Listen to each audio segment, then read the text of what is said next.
saya telah ditemui dengan sekumpulan belia yang telah melaungkan "We want peace, we want peace, we want peace,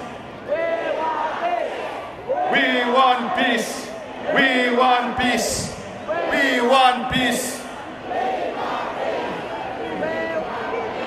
Ini berarti, saudara-saudari sekalian, kalau kita sebagai sebuah negara berada dalam keadaan yang aman,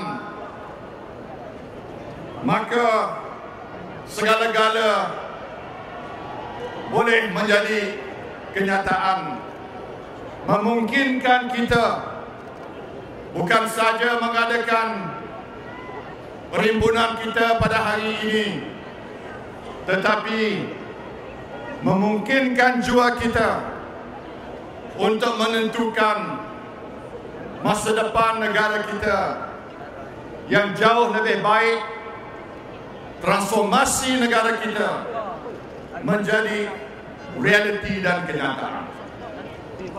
Saya berbangga bahawa sebagian besar para belia di dalam negara kita cintakan kepada keamanan.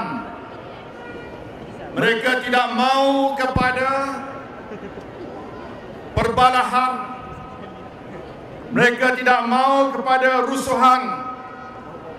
Mereka mau sebuah negara yang aman, stabil dan makmur. Terima kasih para belia yang cintakan kepada keamanan.